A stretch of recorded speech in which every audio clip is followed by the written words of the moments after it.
Good morning, Yankees universe. KOD Nation, stand up, and you degenerates, wake up and get your coffee. Welcome to this Monday, August 29th edition of the Yankees Morning Brew. It is 11 a.m. in the morning, and chat, how you doing? But yeah, as you got Project Nerd HQ here, host of the Yankees Morning Brew. And I'm here. I survived. I survived this horrible weekend, everybody. I survived this horrible weekend. Just a heads up, tomorrow morning, it's our special episode. We'll be having Jerry Ferraro onto the show to discuss these Yankees. Hopefully tonight against the Angels, they can do a little bit better. But guys, we are here. I got a little special guest co-host coming on as well. I'm bring my man Hilal on in a few minutes to break down yesterday's game. But I want to give a quick shout out real quick to the chat. Like always, my man Mikey Mazza, the 4 Train Express. Good morning. Salute, salute, salute. Yes, sir. And as well, Miss Molly M. Calloway. Miss Molly, good morning. Hope all is well. Hope all is well. Molly, hopefully one of these days we can get you on one of the watch alongs with BX Sports Jedi. I would love to have you on the panel. And as well, Eric, my man, salute. Good morning. Thank you for coming on this side of the YouTube world, Eric. But yeah, the Yankees have decided to revert to their old ways. We had a week of good baseball. You took the last game against Toronto. You took 2 against the Mets. And you started the week off great against the Oakland A's. The first game, Yankees were able to notch across 13 runs, 20 hits. Second game, Aaron Judge got that 3-run home run. Saturday's game is a game we should have won. We was up 2-0, but yeah, Ron Marinaccio, and a lot of Yankee fans, they came hard and heavy on Ron Marinaccio. You got to understand, this is the first home run he's allowed all season. It's the first blunder. It's the first blow up he had. So we'll take it, especially against the Oakland A's. And then yesterday, losing 4-1, not even able to scratch up more than 6, 7, 8 hits. It was horrible, man. It was very disheartening, and it was horrible to watch. And I'm bring my man Hilal on a few because I have to discuss this with him because Yankee fans, we need to start coming to a reality. If this team doesn't turn it around, or if this team doesn't show that they can turn around, are we even going to make the World Series? That's the reality we have to ask ourselves. That's the question we have to ask ourselves. Can this team make the World Series? From what we're watching right now, do you have confidence in this team going forward, especially in October? I know last week I was talking about you cannot win the championship in August, which is true.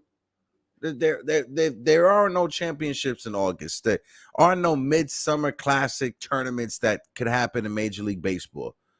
But the reality is, with how the Yankees have been playing, we have to ask that question. Can they even make the playoffs? I mean, can't even make the World Series? Because they're definitely going to make the playoffs. But my brother, my man, Jigga Man Portito, how you doing? Yes, sir. But that's the question I want to ask. Guys, in the chat real quick, let me know real quick and I'll break it down. But do you have faith in this team going forward until October that this team will make the World Series? My man Mazza said, do I have faith? Yes. As for the World Series, not sure. And that's the question, Mazza. And that's the question. Going into the playoffs, do I have faith that this team can do something in the playoffs? Yeah, absolutely. But do I have faith that this team can make it to the World Series? Not too sure. Not too sure. Absolutely. Big show tomorrow. Yes, indeedy. Yeah. Not sure if this team can make it to the World Series. And it's upsetting. It's upsetting. Also, as well, I wanted to throw in there, this is a conversation I'm going to save for later on, because I think I'm going to have the panel later on bring it up around 11:45, 12 o'clock. We put the link out there for the panel. We got everybody on. Just want to give you guys a update and a heads up as well. Later on at 1 p.m., I will be on a Die Hard Knicks podcast having a conversation with my guy, Ebru. If you guys are familiar with Die Hard Knicks and Nothing But Sims, MBK. If you guys are familiar with those guys, I will be on Die Hard Knicks podcast with my man Eru, just having a quick conversation. When I decided to jump into this world of being a content creator on Instagram first, Eru was the first person that I ever acted with. Eru was the first person that ever, welcomed me into the content creator community. So, got to give him a big shout out, and I will be on later on to discuss it with him. But now that we're back this way, Molly, let's see.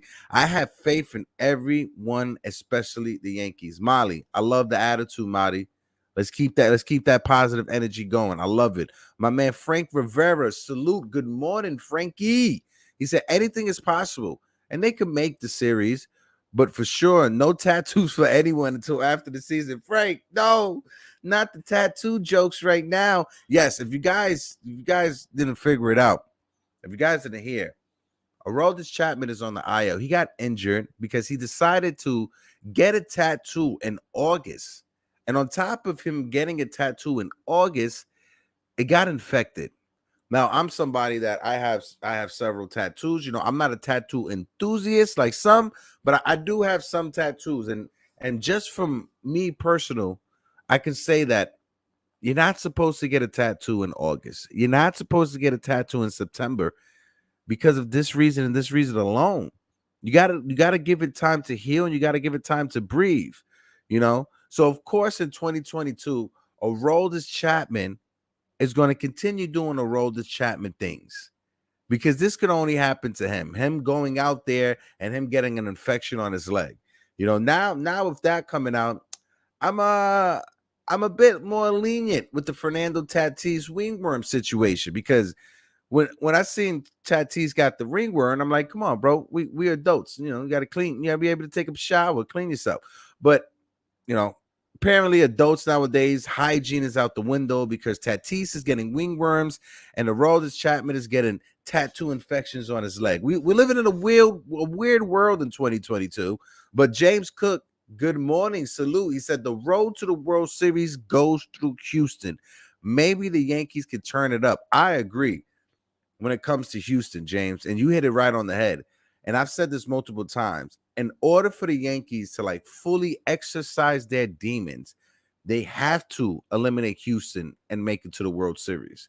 I've joked around, and I'll probably take this back, but I've joked around several times that if the Yankees were to win the World Series, right, but they were able to avoid Houston because Houston got eliminated early on, that I wouldn't be satisfied with that World Series. That I want to destroy Houston before winning a World Series. I can say this right now, and I can say this right now. I don't care if we don't play Houston, because with the way the team is playing right now, I just want them, if they can win a World Series, to win a World Series. I know I may have been talking a bit cocky earlier back in July when the Yankees was actually really good. That I said that, hey, if we don't play Houston and win, I wouldn't be satisfied. Right now, August 29th, I take that statement and I throw it out the window. I just want them to win. Would it be sweeter? Would it be the cherry on top if we were to eliminate Houston? Absolutely. But right now, with the way that this team is playing, we just need to get healthy and we just need to go on a run. My man Albert Wheeler, good morning, Albert. Hope all is well in your world. He said fans need to relax. The Yankees need to relax. Team, they try too much. They need to work as a team. Let's go, Yanks. I agree. I know I may be sounding like I'm a little bit on the edge this morning, but this weekend, splitting a 4-game series with the Oakland Athletics, that's just embarrassing. Especially getting 20 hits the first day against Caprilia, scoring 13 runs. The Oakland A's, they have the worst pitching staff in all of baseball. And then the guy on Saturday and the guy on Sunday, they diced through the Yankees lineup like they were Cy Young contenders. It was horrible to see. It was horrible to see. My man Jigga Man said, I've said it before, a huge lead in the beginning of the season affords us the opportunity to have struggles. I did not expect the A's to be a struggle, but it is what it is. Yeah. When we was looking at this A's, series, and we saw it on the schedule, automatically in our head, Yankee fans were like, oh, this is going to be a sweep. And I think that right there, our expectations, we put our expectations up to too high. You know, shout out my man Michael Caputo. I love Michael Caputo. I love his passion, for his fandom. But one thing I got to say about some Yankee fans is if the Yankees do not win every year, it's okay. It's not the end of the world. I don't understand this arrogance that some Yankee fans have that if the Yankees don't win the World Series every year, it's an utter disappointment and it's an utter failure. And I understand that we have been, I don't want to say blessed, but we have been spoiled with so many championships. We have been spoiled with having an organization that consistently is putting a winning product out there on the field. The last time the Yankees had a losing season was literally 1992. I was literally 3 years old. Power Rangers wasn't even on TV in America yet. That's the last time the Yankees had a losing season. But I'm going to bring my guy Hilal in to help me break this down because this weekend was a bit frustrating. Shout out to my guy Guillermo and the Legion of Knicks podcast. G, what is good, baby? But Hilal, good morning, sir. What's up? Good morning. Happy to be here. Hopefully, happy to be here for the week. Happy to Yes, sir. be here to break down Yankees with you guys. Obviously, Yes, there's sir. no replacing Frankie, but for this week, I'm going to do my best, and I'll try to do my best and fill you in and co-host with Hector. How you doing? I'm good, brother. Listen, I appreciate you even putting it out there that you would do this with me. I'm super excited. Like you said, Frankie is going to be a hard act to replace. I don't think anybody will replace Frankie. But for this week, Hilal, before you start school, why not? Why not? Why not tag you in like this is a WWE tag team match? When one partner is out, the next one comes in. 1 second, a quick question. My man G said, the good old days, the Yankees losing. Was that Showalter? Very funny. But one thing I'm gonna say, G, is that when it comes to Buck Showalter, the Mets really do have the best manager in all of baseball. Hilal, what's your thoughts on that? Buck Showalter is a great manager. He's done a great Yeah. job with this Mets team this year. Obviously, they put a very good product out on the field, and Buck Showalter has done a great job managing that. But Yeah, as yeah. for the Yankees, I mean, Yeah, I Aaron was just Boone. about to say, go ahead, go ahead. Just lay it out. I don't even have. Go ahead, do your thing. Look, for Aaron Boone, I'm not saying that he's. I personally really like Aaron Boone. They have a great product out on the field. Obviously, make Mhm. some questionable moves, but I think there were some rumors going about him being fired. Like, come on, he's on a 3 to 4 year extension from last year. What do you think about Boone? It's Yankee fans, they put themselves on the edge.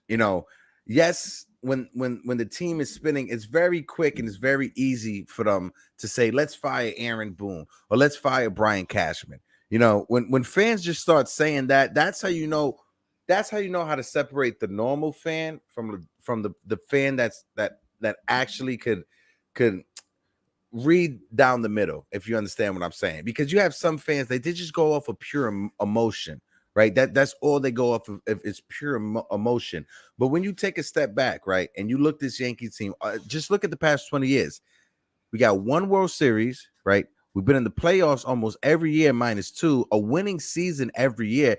If you were a fan of, say, like the Milwaukee Brewers, right? If you were a fan of the Philadelphia Phillies, if you were a fan of the Cincinnati Reds or the Pirates, you would have taken these past 20 years that the Yankees have put out there, right? Yeah, 100%, especially for all the teams that are struggling. You just want to see them putting a winning product out on the field. I'll continue to say that. The Yankees are a very good team this year. They have a seven Mm-hmm. and a half game lead right now, and it's exciting to see what they can possibly do. I'm not saying because we split a series with arguably the worst team in baseball, probably the worst team in baseball, that our season's over or anything like that. We still have that 7.5 game lead. We could have gained game on the Astros, the Blue Jays, and the Rays. That's why coming on into the following weekend that we have coming up here, that Rays series is going to mean a lot to this division. Yeah. Yeah. When listen, like Jigga Man said in the chat, right? The Yankees getting this big of a lead in the division is allowing them to have these type of struggles, right? But push comes to shove, when we face Tampa coming up, because I think we have 2 series, if not 3 series left with them for the year. It's 31 games, 31 games, 30 or 31 games that we have left for the season. But coming up, Tampa has to be a little bit scary in the back of your mind. One thing that's really positive, I wouldn't say positive, one thing that works for the Yankees is that Tampa's been losing also, right? Toronto's been losing also. So the teams that are behind us, that have to chase us, they've been struggling as well. It hasn't been only the Yankees struggling. The teams in our division and the teams chasing us have been struggling as well, right? Yeah, 100%. It seems like they're just following in our footsteps wherever we go. If we lose a game, they're losing a game. If we win a game, they're winning a game. So we're not gaining games on anybody, but we're not losing games either. So I guess it's a win-win. Yeah. Yeah. And as a Yankee fan, we've said this so many times, right? But halal, this is something that me and Frankie used to do, right? Yankee fans out there, collectively just breathe in 4 and release on 6. That's all you have to do. Just I know right now it just seems a little bit tough. I understand it. We was on a high horse. We was on cloud 9 last week, especially after those 2 games against the Mets. Everybody thought that, all right, cool, this is the moment when we switch it around. Good teams lose to bad teams in baseball. It's 162 games. Look at how we lost, right? Saturday we lost because Ron Marinaccio, who has been our most solid reliever, especially with Clay Holmes out of the mix, but he's been the most solid reliever we had. And he had his first blunder of his career, not even of the season. So you have to put that in consideration. Like, I understand they want the Yankees offense to score 20 runs against the Oakland A's, but when you look at what happened last night, I mean, yesterday's game in the afternoon, our main hitters didn't contribute at all. Benintendi, Judge, Stanton got a hit. I know Rizzo got a hit, but even when you look at DJ didn't get a hit with runners in scoring position. So this is a collective effort for this team, not just individually. Halal, what's your thoughts? Look, we didn't deserve to win on Saturday. I don't even think we deserve to win on Sunday. Saturday, we for sure did not deserve to win. We got one hit, and that one hit didn't even matter for our 2 runs. We got guys on base. But honestly, I have to say, if Rizzo and Torres aren't going to hit, it really, really creates a hole in this lineup. Because Anthony Rizzo, he's right in there in the middle of the lineup batting third. He has to be hitting. He has to be hitting that ball well. He has to be hitting it hard. I was listening to a podcast earlier this morning, and they were saying that it looks like Rizzo just created a home run or bust mentality right now.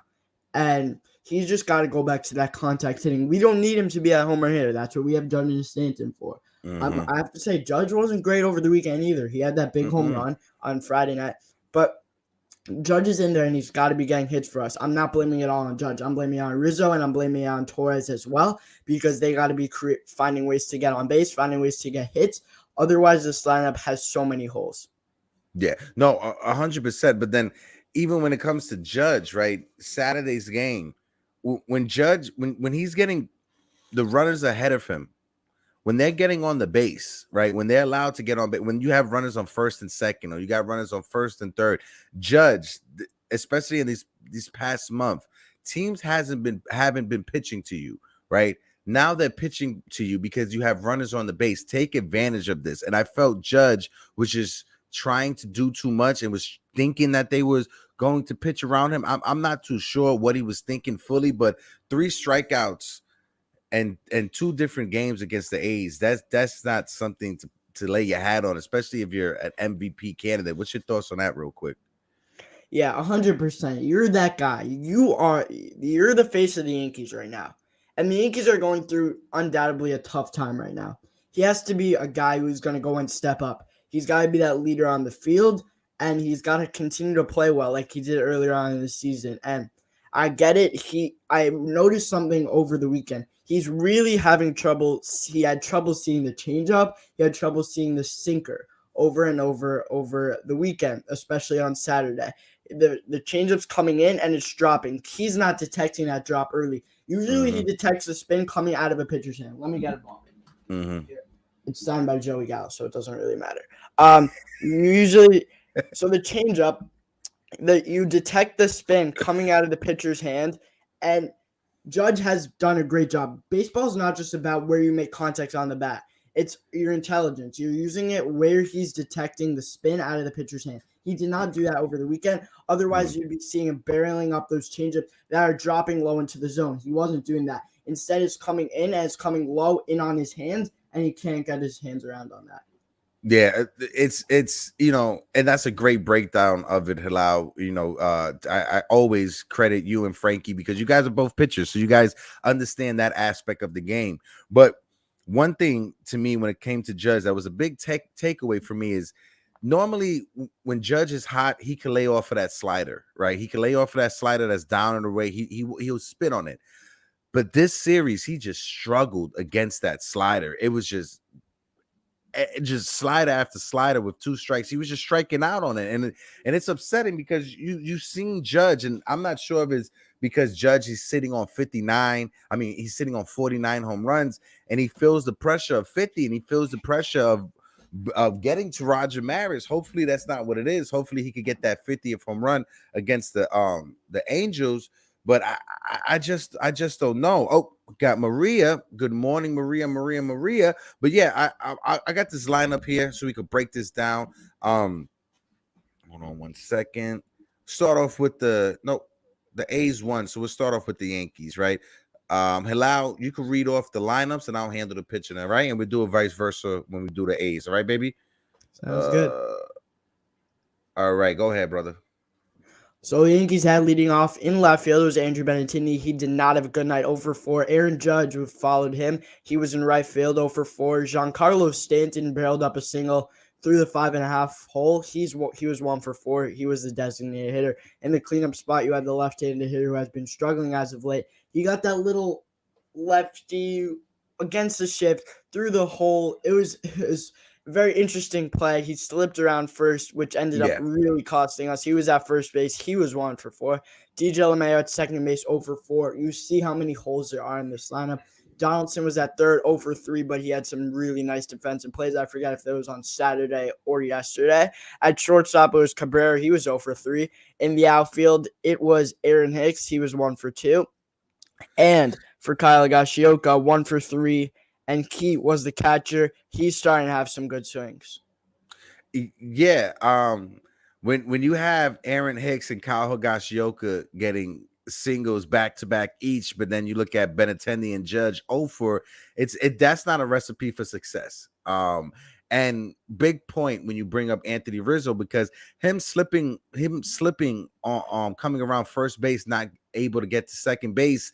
DJ LeMahieu hit into a double play that actually killed any momentum we had. And I feel that's has been the recipe for the Yankees' doom so far this season, especially recently. It's just double play, double play, double play machines. It's like this team is not allergic to the double play, and they go out of their way to hit into double plays. What's your thoughts, real quick, before I read the pitching off? Yeah, definitely. By the way, I saw you retweeted my tweet or liked it, whatever it was. What was Michael K with this weekend? He was getting excited. Every A's call he made, A's made a nice play. A's hit a home run. Like, what was with that? He's a Yankee broadcaster. That was I, I haven't been against Michael K this year, but honestly, that really frustrated me. You know what it is, Halal? You know what it is? In the Oakland A's announcer booth, they have those cages back there for the possums. So I'm not sure if like some possum pellets fell into his water and they dissolved and he drank the possum pellets. So I'm not too sure. But Michael K this weekend, he was channeling his inner John Sterling, right? Anytime it's high. Oh no, it's not. But Michael K had a fun weekend himself in Oakland. That's all I'm going to say. But over to the pitching side, yeah, Clark Smith, he pitched four and a third, 8 hits, 4 runs, 1 walk, 7 strikeouts. We had the new Yankee who was newly acquired over the weekend, Anthony Banda, I believe his first name is, but he pitched 2/3 of it innings, no hits, no runs, but he did have 2 walks and a strikeout.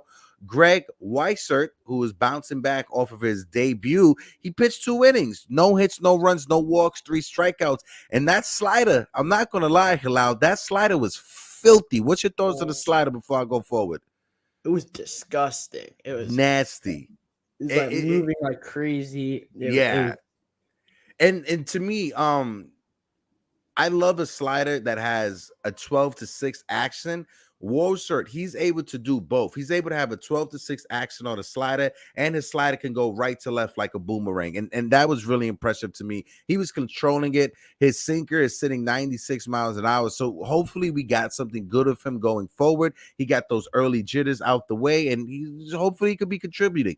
But the last pitcher on the mound was Bard for the Yankees. He pitched the inning, no hits, no runs, no walks, no strikeouts. And right now we can see that this bullpen and this starting rotation is literally depleted because you got Clark Smith starting a game, you got Banda, Wolsop, and Bard coming in. Banda and Bard wasn't even on this on the major league roster last week or 2 weeks ago. So right now they're just trying to tread water and just to wait till Clay Holmes comes back. But what's your thoughts from the pitching side of things and what's going on right now with the bullpen? Well, we're only down by 3, which is the most important part about there. I personally, the game that it ended up, I'm happy we didn't use any of our high leverage guys. We have all our high leverage guys tonight, and I'm personally very excited for tonight. We got a West Coast game, 10 o'clock. We're playing the Angels. We get to see Trout and Ohtani. It'll be a lot of fun to see personally. But on the bullpen side, honestly, last night's pitching, it was intriguing what we saw from Weezer, and that's my main takeaway from last night. Yeah, my main takeaway was I was very happy what I saw from Weezer, and like I said, hopefully going forward, he becomes a commodity in this bullpen. Like you said, Saturday's game we didn't deserve to win. Our offense just looked horrible Saturday. We was gifted 2 runs because the Oakland A's bullpen is the Oakland A's bullpen. But like you said, Saturday's game we didn't deserve to win. We're lucky we was even in that position to even try to get a save and a win. But let me see right here. My man Mikey Mazza said, Weiss's slider has a good tight spin, which is what a curve, slider, slurve, knuckle curve need to have. Good, sharp, and hard break to it. Absolutely, bro. Absolutely. We saw it. It was awesome to see. Especially a hometown kid. He's from Long Island. He went to Fordham because for some reason Michael K had to let it be known that he went to Fordham this entire weekend. It was Fordham, Fordham, Fordham. But going forward, what's your message, Halal, to Yankees universe going forward? What if you had to make a like they say a Gettysburg address, right? Route to the troops. What's your words of wisdom to the Yankee fans going forward? Relax. We still have a 7.5 game lead. It's not going anywhere. The Blue Jays, the Rays, the Blue Jays, the Rays, the Orioles, even they're not coming after us so sharp as well. I'd say something if they are, but relax.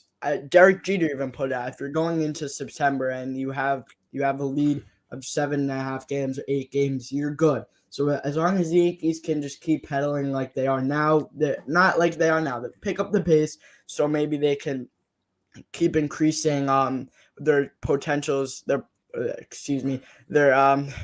if they can get the first seed in the AL, that would be big.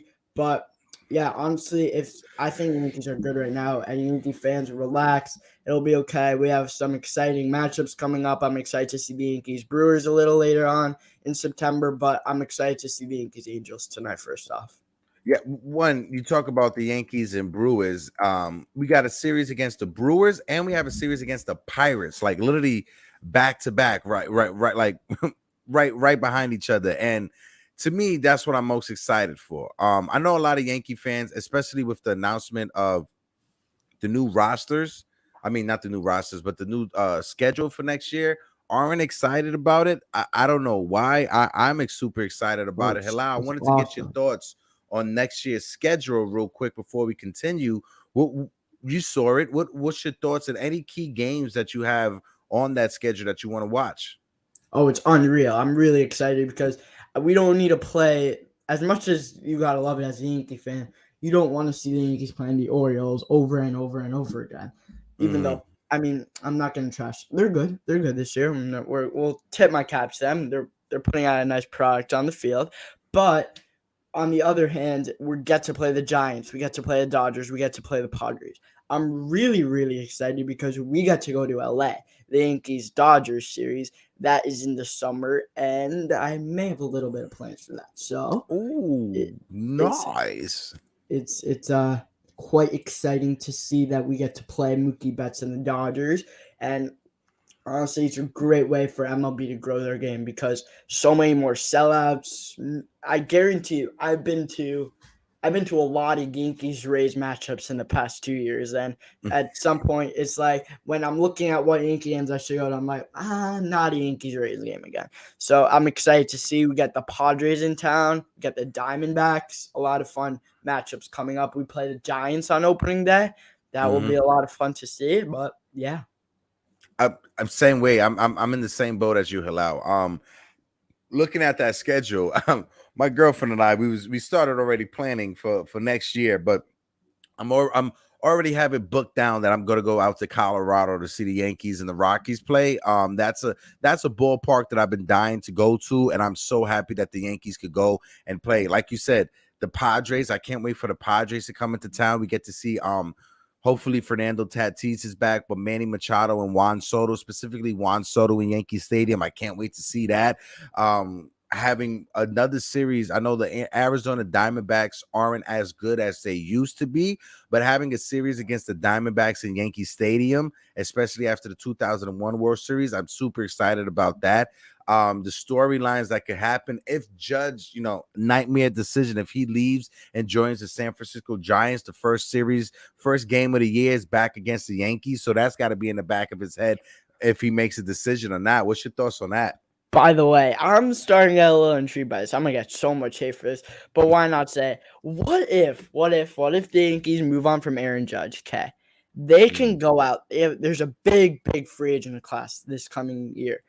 I say if we move on from Aaron Judge, I'm not gonna say we do. I'm saying if we do move on from Aaron Judge, we go out, we spend some money on DeGrom, get two very, very good outfield bats, and that might make up for Judge. You don't have to pay as much money. You can get DeGrom and Cole back to back with Montas in there. That would just be phenomenal. And then you could even you can go get those two outfield bats, whether it's Benintendi, add another guy. I think that would just be electric. Really fun to see. I don't think that's all they do in the offseason. Obviously, they have to do a little more to shape up that team. But it seemed like the Dodgers, they don't have that one really, really good star. They have all these guys that combine into a really good team, a really good roster. I want to know if maybe the Yankees can do that type of thing. You mentioned Colorado. By the way, me and my dad were talking about a road trip for next season. That definitely came up. So maybe we can shape that into our plan. Hey, maybe we could catch a game together out there in Colorado. That would be cool. Yeah, but yeah, I agree with you. I definitely think that Jacob deGrom will opt out of his contract so he can maximize his value. But one quick note, because I'm looking at the free agency for 2023. What's your thoughts on Justin Verlander coming out of the game yesterday? Did you see that? He left in the third inning, which with an injury apparently to his shoulder. What's your thoughts on it real quick? Look, I did see that. As a baseball fan in general, I cover baseball for my channel, so it's really tough for baseball. He's a tough guy. He's really out there. He's really competing, and it's really, really intriguing to see. As a Yankee fan, by the way, no, wrong. This one, yeah. But as a Yankee fan, it's definitely, I'm not gonna say exciting, but it's definitely a little intriguing to see that you possibly wouldn't have to deal with the Astros' top starting pitcher come October. But that happened to them last year with Lance McCullers as well, and they seem to rebound from it and go to the World Series. But they're still a very tough team, and it's definitely tough for the Astros and Justin Verlander that he's injured. Oh, James, it's a calf injury. Oh, awesome! Thank God. Thank God it wasn't a shoulder. Because last night on Twitter, everybody kept saying a shoulder injury, shoulder injury. Thank you for the update. So seems like Justin Verlander has a calf injury, so shouldn't be sidelined for that long. We never want to see injuries happen. One thing that I always say on this channel is it doesn't matter if it's our team or the opposing team. I never want to see injuries happen. Like I never want a team to have to deal with injuries, whatever. I don't want a player to lose time in their career because of it. It's just not something that I like to root for. Verlander. Yeah, especially Verlander. It's just something I do not like to look for. But going into the free agency class, you brought up Jacob DeGrom, which I think is definitely, if the Yankees can make that happen, make that happen. But anyone else that you're eyeing for when it comes to free agency, and anybody else that you're eyeing? Hello. I haven't taken a look at the whole class. I have a All right. little Okay. idea. I know we have Correa, we have Swanson, there's Turner in there, I believe. And I Mm. saw Fortune just put it out there. Michael, he said that Edwin Diaz is also out there. If Oh the Yankee, yes. I think ultimately he will be heading back to the Mets, in my opinion, because he's doing really well over there. But if the Yankees can get that closer like Mariano Rivera, then that would be really, really good to see. I also saw Michael put out that what do you call it? Oh, that Peraza could be get that Oh Peraza may be yes. able to get the call for September Cubs. That would be really, really intriguing. I would love to see that. Yeah, I would love to see that just so he could get his feet wet here at the major league level. Definitely would love to see that. But when you look at, hold on one sec, when you look at this roster going forward, right? We got Severino who's coming back, Clay Holmes who should be coming back, Nestor Cortez. His IL stint, it was retroactive to his last start, so he should be coming back. He probably only going to miss one start. I personally was hoping and banking that Clark Smith could have a solid performance because I would love to see, and I've talked about this before, a combination of Domingo Herman and Clark Smith, as that fourth starter. But I've lost confidence in Clark Smith, but hopefully going forward he can improve himself. What's a playoff rotation and like for you? How are you lining up this Yankee rotation for the playoffs? Yeah, so I was actually writing up a script this morning. I'm starting a new, like, exciting topic show on my channel. It's gonna be called the Yankees Recap. Yankees haven't used to do that, and then he picked up Okay, a new podcast, so he kind of gave me the go ahead to do this. So nice. it's gonna be exciting. That was one of my topics, so I'll actually turn the page. I have Garrett Cole in the one spot. Then Hmm. I put Frankie Montas two, Nestor Cortez Jr. three, and that's only if he comes back healthy, obviously. And then I have Jameson Tyone. And if we need a game five, I would either go Domingo Herman or Luis Severino. Mm. Okay. Okay. So we're trusting Jameson Tyone in the playoffs. Is that what Yeah, we're saying? I'm trusting him. Yeah. All right, copy.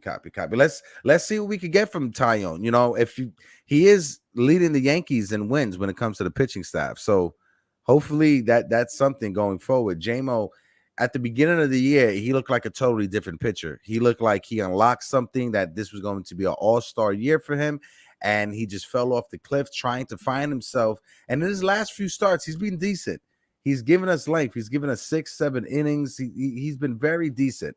Let's see. Danny Bananas says, "Go Orioles." Listen, Danny, the Orioles have been really, really good. I'm low key rooting for them to be one of those wild card teams. Honestly, if I had to choose, right? Hello, this is something we'll get into. Um, I don't want all the wild card teams to come out of the American League East, right? If I could, I would want the Baltimore Orioles to be one. Then I would want the Minnesota Twins to be the second one, and the Seattle Mariners to be the third one. What's your thoughts on that, real quick? Yeah, definitely. I really, really, really like what the Orioles are doing. If they make the wild card game, they're the home team. I might even head out to Baltimore. I'm in New Jersey right now, so I might. It's a 3 hour drive. We'll head out to Mm, Baltimore. Maybe we'll see what's going on over there with the Orioles. I was there earlier in the year. It was empty. It was before they were all good, and it would definitely be exciting to see the Orioles play some baseball over there in Baltimore. And I really like the Mariners. As I mentioned, I keep saying this because I picked them to win the World Series preseason, and my hot take was starting to look a little bad earlier in the year when they were really struggling. Now it's starting to shape in, but obviously I'm still the Yankees are my number one team. But if I have a number two to the Yankees, I'm probably going the Mariners just because of my prediction earlier this season.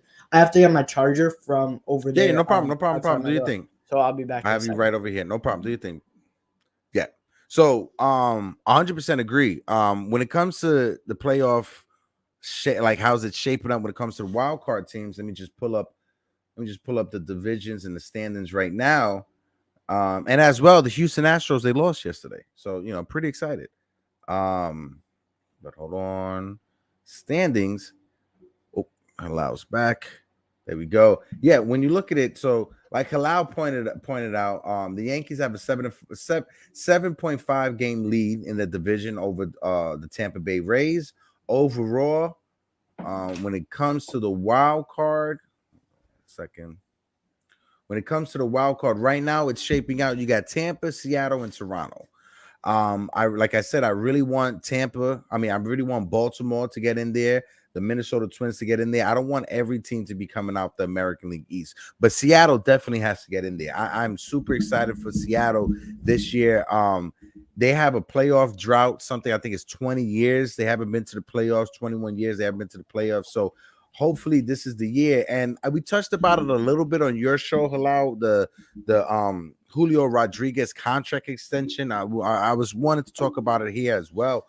But me personally, I love it. I love the fact that an organization, you know, they saw something in this kid. They targeted this kid. He's having a phenomenal rookie year, and they're investing in him, locking him up for the next 14 years. Halal, what's your thoughts on it?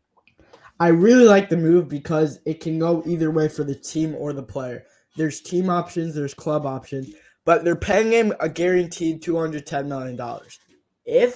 If he does continue to play well, he will make up to $450 million, and that's what the team will want. They will want him to play well. They don't care about the money. They just don't want to have that bust that the Yankees had with Jacoby Ellsbury for starters. So the Yankees, the Mariners basically just want to make sure that if they're paying him the money, that they're going to get what they're paying him for. Yeah, that Jacoby Ellsbury contract, it still haunts me to this day. It's oh my god. Oh my, and then the nerve too, the nerve of that man Jacoby Ellsbury to show up in Fenway Park this year in a Red Sox jersey, celebrating with the nerve of that man, the nerve. You should just never come out of your house, just stay in hiding for the rest of your life. But I'm gonna put the link out there for the chat for the panel. Before I put it out there, I just want to play a little ad because, like I said, we will be having on Jerry Ferrara tomorrow to talk the Yanks. Hopefully, the Yankees tonight can get that win against the Angels. But just bear with me real quick, and we'll be right back.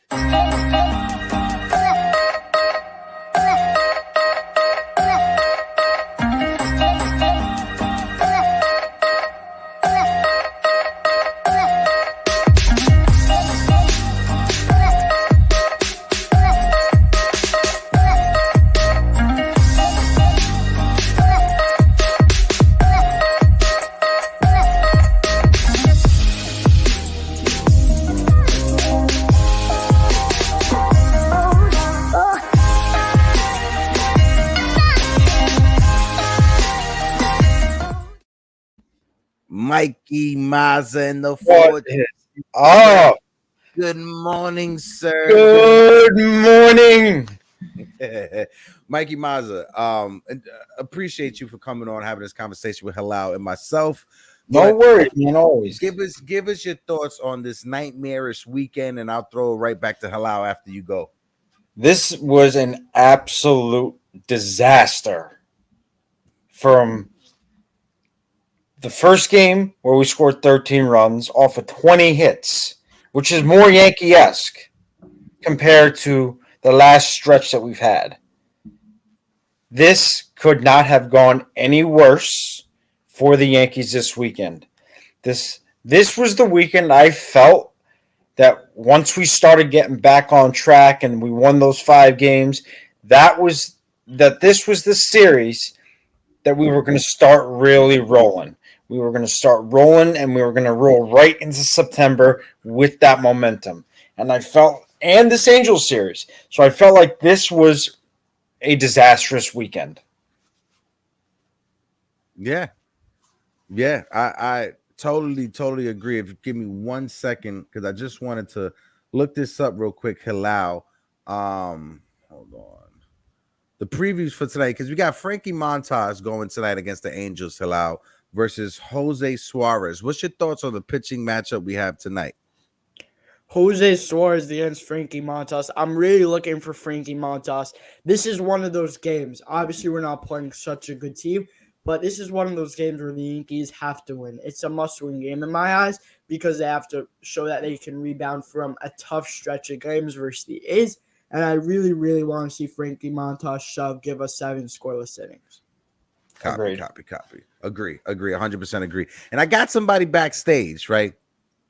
And before I bring this man in from backstage, let's just try to have a smile on our face, right? let's just put a smile on our face, right? Right. This man needs no introduction. It's the man, it's the myth, it's the legend himself, Caputo, aka Chicken Palm Mikey. What is good, Caputo? Bro, how you doing? Salute. Good morning, bro. Listen, I know this weekend wasn't the best weekend that we could have had, right? Give us your sincere thoughts on it, but just keep it PG-13 like this Nickelodeon. Yeah, I really thought we were going to take 3 out of 4. I don't know what happened. I mean, it's Oakland A's, bro. Oakland A's are the worst team in baseball. I thought we were going to manhandle this team. I thought it was going to be an embarrassment on our side, but we got embarrassed. And we was really supposed to take care of business on the West Coast. Now we're playing the Angels, and this team is better than the A's, but the best case scenario is the Yankees have to take 2 out of 3 because they can't lose to the Angels now. No, I'm not having that. They got to beat the Angels. We have to have at least 80 wins going into September. We have to. We can't have 78 wins because where do we have to go now? To 25 and 18 because there's only 40 games left. So they have to have 32 games left. We're at 78 right now. We will have to go 22. We have to get 22 wins to get to 100 games, to 100 wins. Yeah, well, 95 is good. I mean, if they get 95 wins, that gets them in the playoffs and wins the division. So if they get 95 wins, I'll be fine with that. But are we going to get there? I mean, are we going to get 20 more wins? A good thing, and I wanted to throw this around real quick, and I'm going to start off with you, Halal. I know we touched on it a little bit, but Halal, the lineup, right? Benintendi, Judge, Stanton, Rizzo, DJ. This is the lineup, like 1 through 5, right? This is the 1 through 5 that I want, but this 1 through 5 has to produce even more. What's your thoughts on this, real quick, Halal, and then throw it over to Maza and then Kapoots. I like the 1 through 5. I like the guys in the 1 through 5. I would make one change. I would flip-flop Stanton and Rizzo, but that's the only thing I would do. I like it. Benintendi's got to produce. He's got to produce in that leadoff. And I've been going 0 for 4. Obviously, it was that one game, but he has been really, really thriving in that leadoff spot. So I'm excited for him to be in that leadoff spot a little more. I have a quick sound, Benintendi. He has a 370 average in the last 7 games. He has a 400 on-base percentage. That's the guy you want in your leadoff spot. Then with Judge, obviously really, really good, and he has to be able to produce. He can't, as I mentioned earlier on in the show, he's got to be able to detect the off-speed pitches, and Stanton and Rizzo also have to hit. Anybody in the top 5, especially LeMahieu in the 5 spot, transferring it to the lower leverage guys in the order. LeMahieu's got to shove with Rizzo as well. Yeah, agree. Go ahead, Maza, and then throw those boots afterwards. I agree with what Halal said. It's this top 5 is good. I would switch Rizzo with Stanton just to do that lefty righty lefty matchup. I don't understand something though about what has gone on. Why is it that whenever something works, the lineup gets changed? That's the first thing. The second thing is, why is Hicks playing? He does not belong on the field. He belongs on the bench. He needs to be riding the pine, not in the outfield. He's lazy. He's lackadaisical. You've said it before, Hector. This man is just lost. He doesn't belong on the field. And if you, and I'm sorry to cut you off real quick, Maza, you made great points, but if you guys were to rewatch the game, right, early in the game, right, when Clark Smith was struggling, there were a couple balls that were hit towards right center and left center that I think Harrison Bader or a better center fielder like Estevan Florial would have made those plays on. But our defense is struggling with Aaron Hicks out there in center field. I throw it to you, Maza. What's your thoughts on this lineup? Go ahead, brother. Aaron Hicks is a liability. He's more of a liability than he is an asset. And in my line of work, the work that I do, if you're a liability, you're not working.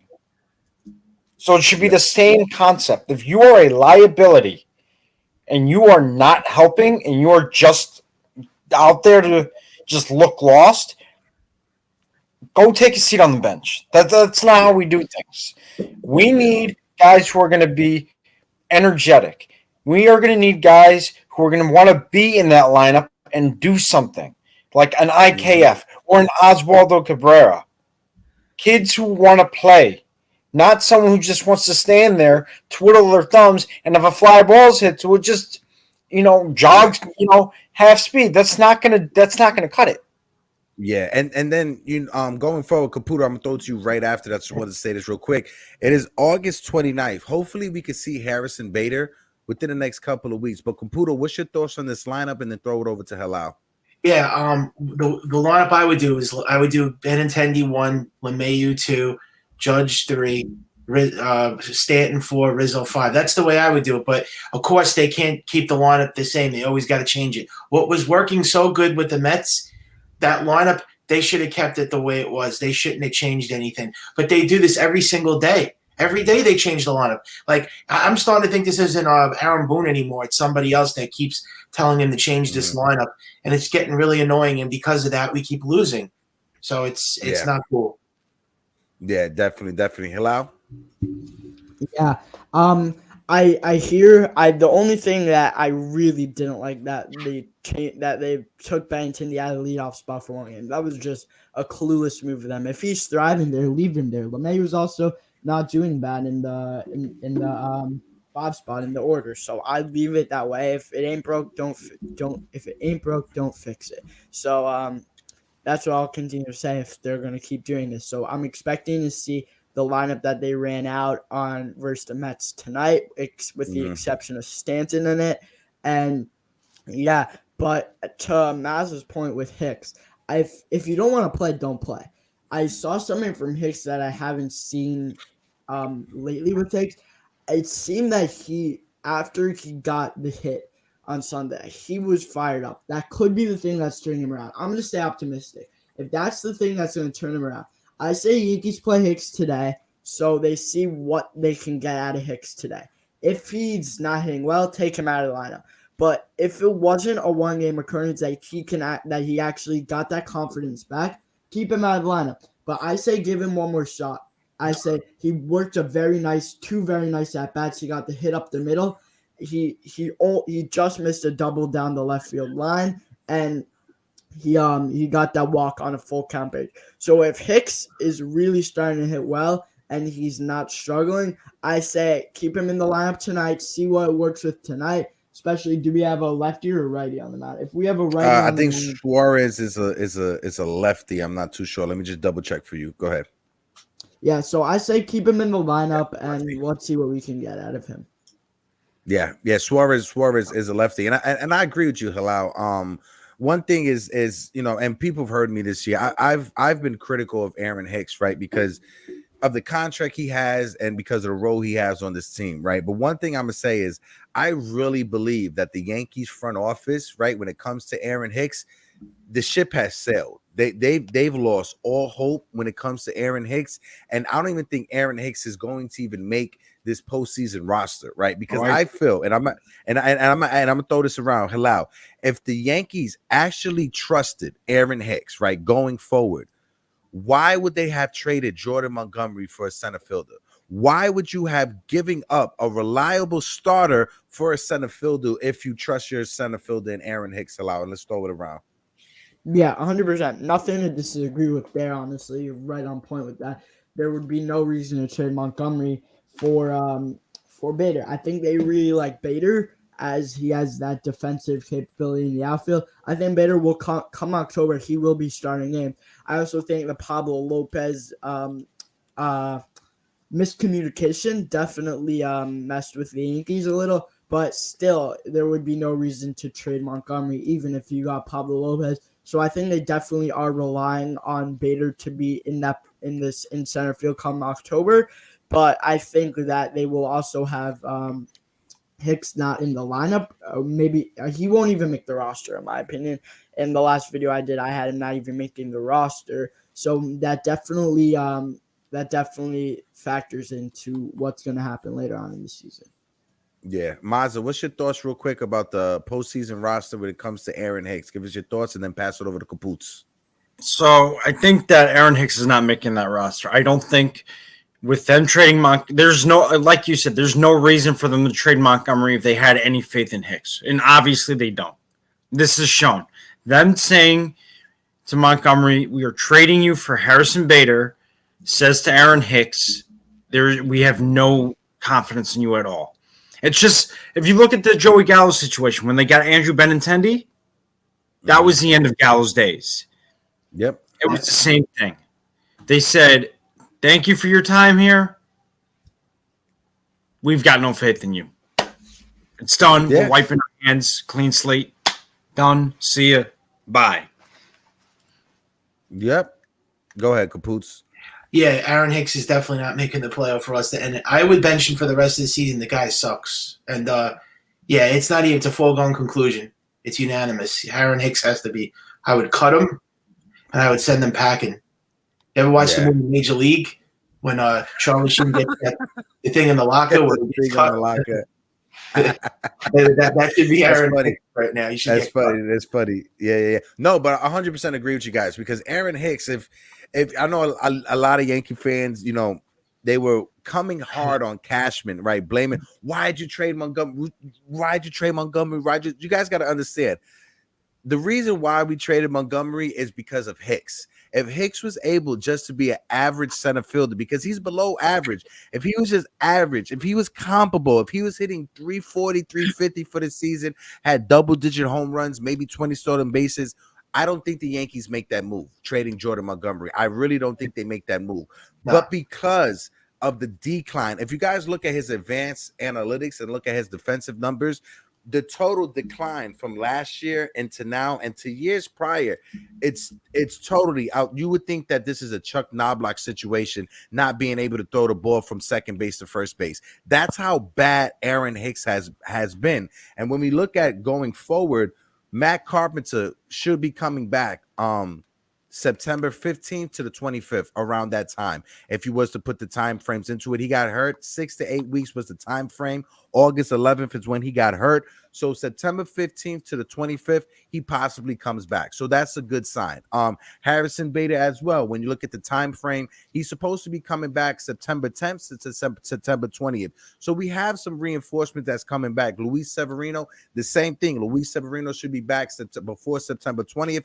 So going forward, and I would say this to you, Helal, who's coming off, who's not making the postseason roster in your minds? Yes, we already said Aaron Hicks, but is there anyone else that doesn't make the postseason roster, especially with the possibility of the call-ups that be coming up soon? Yeah, for starters, I have to say that Domingo Germán, he has been fantastic. He's done a nice job taking over that Montgomery role, and I would even consider giving him postseason starts if he's this good. He has that wicked fastball, and then he drops in that curveball, and it just fools everyone because it comes in and then it just fades away and goes down. So hitters, it just looks impossible to hit. So if Germán can continue to do this, he's going to be a really big weapon come October. But your question was, who doesn't make the postseason roster? I think Marwin Gonzalez, not even a question, doesn't make it. I think in the bullpen side, I see that there's a possibility that Chapman doesn't make it. I'm not 100% sure on that. Clay Holmes really has to be on. I'm going to continue to say they have to have a closer in October because as we've seen from the Mike Brasso homer, as we've seen from the Jose Altuve homer, they have to be – the Yankees have to have a closer. Otherwise, they're in serious trouble. So my main guys are going to be Marwin Gonzalez and maybe even Chapman. Okay. Mazza, yourself? Same question headed your way. Give me 1 second. Hold on. No problem. All right. No problem. So, what was the question? I'm sorry. No, that's fine. It's fine. So we're talking about the postseason roster. So, besides Aaron Hicks, who in your mind does not make the postseason roster? Marwin Gonzalez. Copy. Marwin Gonzalez, flat out. Copy. Capoots, same question headed your way. What's your thoughts on Herman, like Halal said? And Yeah. who's not making the roster for you? I think Haman might actually make it. I don't think Tyone's going to make it because I don't know if they trust him because he's got no postseason experience. Remember, he's never pitched before, so I think they're going to leave him off. Marlon Gonzalez possibly. He probably won't make it. I mean, they really don't have any other bench players but him and Matt Carpenter. They're definitely going to be left off. And like I said, Aaron Hicks. So those guys are definitely not making the playoffs. They can't put those guys on the playoff roster. Mm-hmm. It's And mandatory. what's your thoughts so far? Now we have 1, 2, 3, 4, 5. Oh, 6, and you know what? 7. Chapman might not even. What would you saying? My fault. I apologize. What you saying, Caputo? Oh, Chapman possibly because of the tattoo infection. That was, Chapman. I don't have respect for him anymore because he wanted to get a tattoo rather than help his team win the division, and that's just very foolish and classless. Yeah, we all know, like, if you're somebody who gets tattoos, if you're somebody who's an adult, you guys know you don't get tattoos in the summertime. You wait till the winter time so you could cover it so it could heal so it doesn't sweat. So to me, that, like you said, that goes to show you how important this season is to him, that he doesn't take it that serious. Yeah. But we have 8 starts from Domingo Germán. Has he won you over? I think his 8 starts. Yeah, I like what he's doing. Yeah. Right now, he's pitched 42 1/3 of innings, right? He's given up 38 hits, 16 runs. He's pitching to a 3.19 ERA. I'm going to throw it over to Halal. But Halal, this version of Domingo Germán, what's your thoughts on him going forward? Yeah, Domingo Germán, I've really, really been intrigued by what I've seen from Germán, and I'm really excited to see what he's got for us in October. I actually have a lot of stuff for Germán for my episode coming out later. Just a little tag. If you guys like, I'm gonna talk about like a 7-minute show, just me talking about all the Yankees news and stuff. So Backstage Baseball, check that out. But back to Germán, he's absolutely. Germán definitely has won over me after that Astros start. Yeah. Okay. Absolutely. When you're looking at it, right, he's only had 1 start that he's given up. Well, he has 2 starts. He's given up more than 3 runs. One of them, he's given up 3 runs, and the other one against the Astros, he's given up 5 runs. Mikey Mazza, this version of Domingo Germán, what's your thoughts on him? Are you trusting him going forward, or you think this is just a flash in the pan? No, I trust him. I'm trusting him only because he's one of very few pitchers that can say that he outdueled Max Scherzer. Not many pitchers can say that. 2, over the last few starts, he has come up about as big as you can come up, especially in that Oakland A's series when he went 7 2/3 and probably should have gone 8. And he was I'm sorry. Is there something in the background? My apologies. My fault, brother. It's just, my wife called me. That's all. She was calling me. So sorry. Oh no, you're good. But with how clutch he's been, with how well he pitched and how economical, I personally am feeling like I can trust him in the rotation, and I would like to see him on the postseason roster. Okay. Caputo, this version of Germán, I know I just asked you it. You said you're in agreement. He's showed you. I mean, you're brought in, right, for this version of Domingo Germán, right? Yeah, he's doing what he did when he won the 18 games a couple of years ago. I think that we're seeing kind of that version again, and that's very that's intriguing to see. I'm sold with Domingo Germán. I'm actually very impressed with his starts, and I'm shocked because I thought this guy was going to be pitching to like a 5.6 ERA, but he's been pitching great. So I would leave him in the rotation for now. And another guy I don't think that makes the playoff roster is Zach Britton. Even though Britton is they said that he's okay now with that injury, but I don't. Another guy that is going to get left off, I believe, is Britton. I still don't expect him to come back. Zach Britton. When it comes to Zach Britton, I'm 50-50 with it because, when the Yankees pay somebody, they want to try to see whatever they can get out of that person. So they'll probably give him a look at the end of September. And if he is kind of decent, it all depends how this shape up. And tomorrow's episode would deep dive more into it, especially on the panel. But we got guys like Lucas Licky, that I don't think he should make the postseason roster. But you never know. Yeah, when it comes to Lucas Licky, I trust Wandy Peralta over Lucas Licky going forward. Wandy Peralta has been very solid for us this year, but you know, it's about to reach that time. Let's just do score predictions for tonight's game. Matter of fact, no, let's take that back. Let's take that Hector, back because we weren't. What you said, Mazza? I was going to ask if you were going to show the schedule. No, because I wasn't able to make the graphic next for it. year. That's why. I was gonna save that for tomorrow's show for the graphic. Hilal and I, we talked about it a little bit, like what games do we have on the schedule that we want to keep an eye out for. Hilal was talking about the games against the Dodgers and the Padres, so we'll do that around. We'll toss that question around one more time. Hilal, any other teams that you're looking forward to for next year? I'm excited to see the NL West. I am excited to definitely play the Phillies. I don't know if we're in Philly or if we're at home, but that will always be a fun matchup to see. I'm trying to think if there are any other NL teams that I'm excited to see. Obviously the Cubs will as always be a classy game, and yeah, those are the main teams that we don't usually play that I'm excited to see. Okay, Mazza. What teams are you excited for next season? And fully save your takes because I want to do a deep dive into it tomorrow on the panel show. But what's your thoughts on next year's schedule and who you have an eye on?